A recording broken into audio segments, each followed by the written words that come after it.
ప్రసక్తే లేదు. నా నుదుటి మీద వారు చేసిన గాయం, నా నుదుటి మీద వారు చేసిన గాయం దేవుడి దయతో అది ఇక్కడ తగలలేదు, అది ఇక్కడ తగలలేదు. అంటే దాని అర్థం దేవుడు మీ బిడ్డ విషయంలో ఇంకా పెద్ద స్క్రిప్టే రాశాడు అని చెప్పి దాని అర్థం.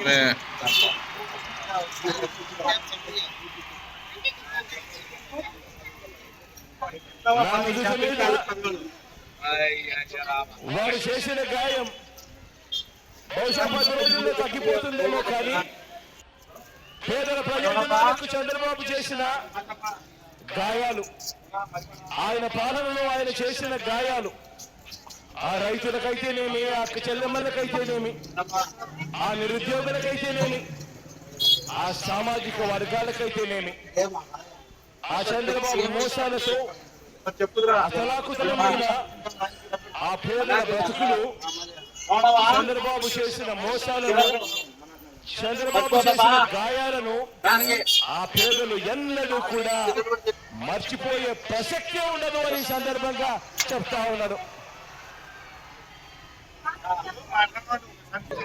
గాయపరచడం, మోసం చేయడం, కుట్రలు చేయడం చంద్రబాబు నైజమైతే మీ ఇంటింటికి ఎంపీకి ఎమ్మెల్యేకి మీ బిడ్డ నైజమని చెప్పి కూడా ఈ సందర్భంగా గర్వంగా చెప్తా ఉన్నా.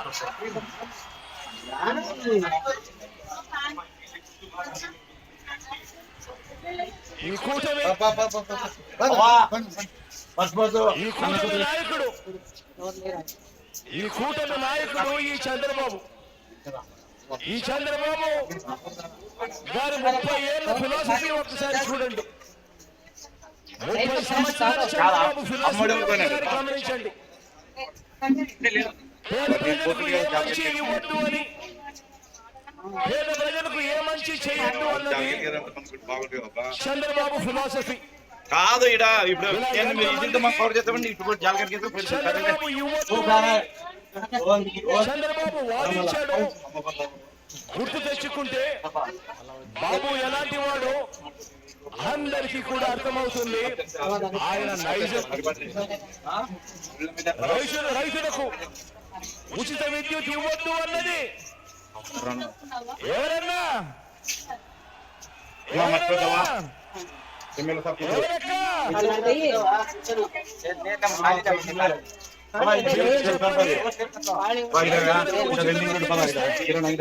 ఆ తీగల మీద బట్టలారేసుకోవాలి అని ఇవ్వద్దు అని ఎవరు చెప్పారు?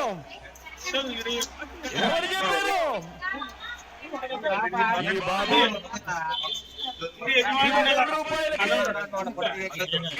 రూపాయలకు ఎన్టీఆర్ దింపేసి 5 రూపాయల 25కు పెంచేసింది ఎవరు? ఎవరన్నా? అది బాబే. ప్రభుత్వ ఉద్యోగాలు ఇవ్వద్దు అన్నది ఎవరంటే కూడా ఈ బాబే.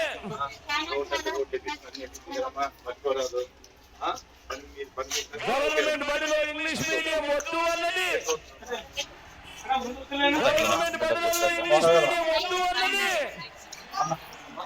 ప్రభుత్వ బడులను పాడు పెట్టినది ఎవరు?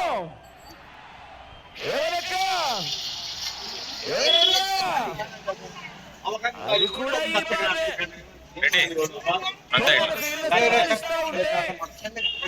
కులాల మధ్య సమతుల్యం దెబ్బతింటుంది అని, ఏకంగా పేదలకు ఇళ్ల స్థలాలు ఇవ్వకూడదు అని కోర్టులకు వెళ్ళి కేసులు వేసింది